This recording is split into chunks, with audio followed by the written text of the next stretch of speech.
The mercenary, an unnamed white tiger called Beastfallen, is constantly on the run from bounty hunters and witches. He comes across a hungry little girl who traps his latest attacker in a mud prison before revealing herself as a witch. Despite his initial reservations about her, the mercenary agrees to share his soup and join her quest as her bodyguard to locate a grimoire from a mage named 13. The witch, later recognized as Zero, draws up a blood contact as a promise to return the mercenary as a human after her quest is complete. However, the mercenary tears up the contact and initiates a blood oath using their thumbs. The next day, Zero shows the mercenary the difference between sorcery and magic against a boar in a forest, in which sorcery requires a magic circle while magic does not. Zero uses her knowledge to negate the spell of a boy who attacks them. Zero is revealed to be the one who wrote the grimoire that the boy and his comrades used to learn magic. The boy, recognized as Albus, accepts his defeat and joins Zero and the mercenary on their trip. When they stop at a nearby spring to rest, Albus spots a ring in the water and decides to keep it. As the three head to a nearby village, a farmer gives them each a tomato and the mayor shows them to their lodge. The villagers hostilely accuse Albus of stealing the ring from a granny with a long braid, but Albus responds by defending an infamous witch named Sorna, who was burned at the stake for using sorcery. Not wanting to get the higher authorities involved, the mercenary runs away, carrying the two witches with him to their lodge to hide. Zero tells the mercenary that Sorna, who was a mooncaller, was wrongfully accused for spreading a rat plague in the village. The villagers hunt down and eventually corner Zero, the mercenary, and Albus in the forest. The granny helps them escape, revealing herself to be a witch who gave up her powers to marry a normal human, with the ring as a wedding gift from Sorna shortly before her death sentence. Zero and Albus act as concubines of the mercenary in order to be allowed inside the gates of Formicum, much to the mercenary's embarrassment. The mercenary demands that Zero should buy herself a new outfit. The mercenary and Albus help pick out Z's attire at a clothing store, but the mercenary quickly throws Zero into the changing room for briefly being a modist. The fat bald tailor gleefully yet creepily accepts Zero's old robe as payment for new outfit. The trio struggles to find lodging at an inn for the night. After the mercenary rescues a lady from a bear beastfallen in an alley, a werewolf beastfallen points the mercenary towards an inn that accepts non-humans. At night, the mercenary sneaks out to a bar, but Zero follows him there. The werewolf beastfallen, later recognized as Holde, reappears and offers to trade his 3 witches for Zero. The mercenary refuses, suspecting that they are just normal slave ladies, and instead follows Holde back home to free them. However, Holde spots the mercenary and challenges him to a duel. The mercenary knocks Holde unconscious and frees the slave ladies, while Zero strips Holde of the fur on his torso and tail. After Zero assists the mercenary in taking a bath, the trio continue on their journey. As Zero sees a couple kissing, the mercenary teaches her that a kiss is a way to show love, not some sort of ritual. Outside the gates, the trio witnesses a badger beastfallen being a jerk to a female kid with dark red hair, who has a wound on her ankle. Zero orders the mercenary to treat the kid's wound with ointment and bandage it up, while Zero herself discreetly uses healing magic. During their travel to Lettet, they eventually stop at a stream. Zero explains that her grimoire is divided into 4 books, them being hunting, capture, harvest, and protection, while a practitioner's personality and emotions are directly related to magic proficiency. With that in mind, Albus is able to catch fish using magic. At night, the mercenary discusses his dream of opening a tavern after becoming a human. Albus mentions that his parents died in a witch hunt, while Zero barely remembers her parents from spending her life in a cave studying sorcery. As the group finally reaches Lettet by daybreak, they are shocked to discover all the townspeople appear to be dead. As the trio surveys the dead townspeople of Lettet, Zero notes that multiple types of classical element magic were used against the townspeople, but most of the buildings were left standing. Zero prevents Albus from attacking a looter with a scar on his face, who tells the mercenary about a hooded mage who is impervious to magic attacks. After the trio is unable to locate the grimoire in the library of a church, Albus finds and tries to heal an old man sorcerer nearly dead meat. Before dying, the sorcerer tells Albus that the hooded mage caused other sorcerers to disintegrate when they used magic bows and arrows. As there are also dead mages who had their magic stolen, Albus deduces that the one behind this is none other than 13. The mercenary is suddenly trapped in a forced summoning spell until Zero wakes him up.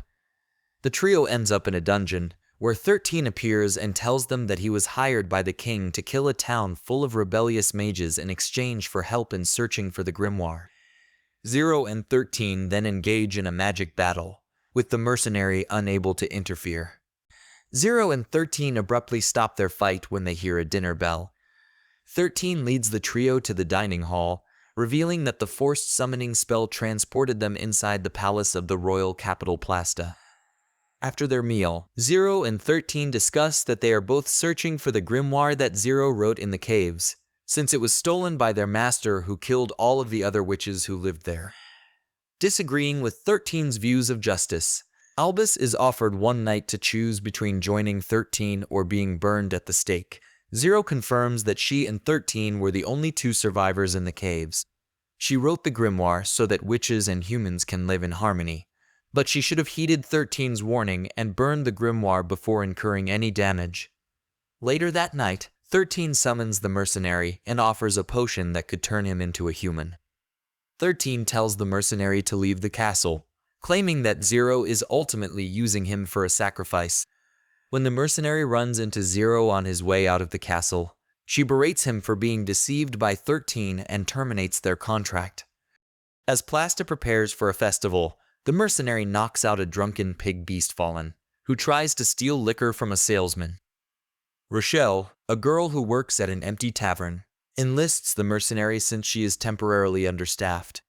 He impresses her with his cooking skills and tells her that he plans to open a tavern of his own when he becomes a human. After he leaves upstairs, a deer beast-fallen, a frog beast-fallen, and a cow beast-fallen annoy Rochelle and her father for their poor customer service. When the mercenary hears the commotion, he knocks out the other beast-fallen before leaving the tavern. Later in the forest, the mercenary is attacked by witches led by Holde, who momentarily gets shot in the back. The mercenary takes out the witches until he gets shot in the stomach. Back at the dungeon, Zero prepares to fight 13 until she suddenly coughs up blood as the mercenary is magically healed. The mercenary prepares to feast on the remaining witch, but stops himself. He comes across the wounded Holde, who begs him for help for the sake of the great witch Sorna's granddaughter, who might hold the grimoire. While recovering from his injuries, Holde tells the mercenary that he used to be a noble knight as a human who fled his position after being caught having an affair with his brother's infidels. After encountering Sorna in a forest, Holde asked her to transform him into a werewolf beast-fallen so he could stay with her and her granddaughter. Although Holde tried to save Sorna from being captured by the villagers from before, Sorna gave herself up and entrusted Holde with her granddaughter. However, Sorna's granddaughter left Holde in search for answers. Back at the castle, Zero finds herself unable to escape her room, while Albus continues to refuse 13's offer to join his cause. The mercenary overhears from a traveling man with stupid facial hair that Albus is going to be burned at the stake. As the mercenary and Holde rush to the palace square, Holde is shocked to discover that Albus is actually Sorna's granddaughter. The mercenary and Holde rescue Albus from the stake and steal a carriage, but 13 sends knights after them outside the castle. After the mercenary, Albus and Holde fall off a cliff. 13 is convinced that the three are still alive. After the mercenary, Albus and Holde recover. The mercenary learns from Albus that 13 plans on killing all the rogue witches and the sorcerers. Since all the sorcerers signed a blood contract with 13, Albus proposes to draw 5 magic circles that would connect into a larger magic circle, thus canceling the magic of sorcerers without killing them. Albus mentions that while he was locked in an underground cell, Zero collapsed and was taken away somewhere by 13. The mercenary, Albus and Holde escape from 6 assassin servants sent by 13. They decide to head back to Formicum so Albus can use Zero's old robe to pinpoint Zero's current location. As Albus says that Zero is being held in a tower inside the castle back in Plasta, The mercenary sets off to rescue Zero by climbing the steep cliff, while Albus and Holde begin to set up the magic circles. However, some surviving sorcerers stop Albus as she finishes the second magic circle, inspired by her words during the execution before she was rescued. After Albus announces her intent to end magic forever, the sorcerers decide to put her on trial. The mercenary finally infiltrates the tower where Zero is being held, and they embrace upon their reunion. However, they fall into another forced summoning spell set by 13. Meanwhile, Albus and Holde are held captive by the surviving sorcerers, who receive word from their leader to prepare a spell powerful enough to kill 13. As Holde tries to untie himself, a braided-haired female sorcerer and a brown-haired male sorcerer order the other sorcerers to take Holde to be sacrificed. The mercenary awakens back in the dungeon with 13, while Zero is trapped in a magic-sealed cage. 13, who actually was carrying the Grimoire this entire time, acted as both an official state sorcerer and the leader of the sorcerers in a plot to destroy all the sorcerers for supposedly choosing to use their powers against humans. After forcing the mercenary to grovel before him, 13 claims that his plot would ultimately bring about the perfect world that Zero wanted. As the mercenary provokes 13 into anger, the former uses the potion to destroy the cage holding Zero. An old male sorcerer sympathetically frees Holde, who then prepares to rescue Albus before the other sorcerers carry out their attack.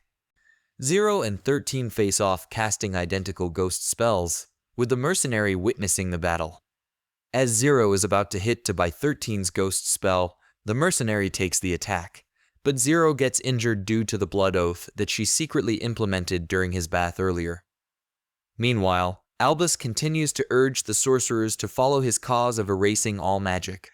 When Zero regains consciousness, she reveals that her spells appear to be different because she intentionally put subtle errors in the Grimoire as a protection measure in case it fell into the wrong hands. Realizing that he will never surpass Zero, 13 gives up on his ambition and decides to help Zero seal the magic. Albus is rescued by Holde, and the two escape from the sorcerers, meeting up with Zero, the mercenary, and 13 in the forest. Having learned the truth that 13 is the revered state sorcerer, Albus tries to kill 13, not realizing that killing him means that she disappears due to her blood contract. 13 nullifies the contract, allowing her to kill him, but he asks Albus to give him a chance to fix the problems that he caused. 13 theorizes that Sorna's sacrifice started a war of witches against humans. The mercenaries group splits up, drawing one of 5 magic circles at a designated point and meeting up in the center. While Zero and 13 perform the ritual, the mercenary and Holde protect them from the sorcerers. As Albus arrives to help with the final part of the ritual, the mercenary's body is used as a vessel to seal the magic in the kingdom of Weenias, ending the war. 3 days later, the mercenary wakes up and is still a beast fallen because Zero's magic has weakened. Zero finally has her grimoire back from 13. Albus, now the official state sorcerer, has 13 burned at the stake in the palace square in order to unite humanity. But the stake is set up so that 13 can secretly escape while the flames obscure the vision of the crowd. Before Zero and the mercenary depart, Albus kisses the mercenary on the cheek, much to Holden's chagrin. He not only reveals that 13 is her older brother, but also considers about having a romantic relationship with the mercenary. However, the mercenary insists that he is only there for her protection. This is the end of my video, so please watching all of my anime recap series. Thanks for watching.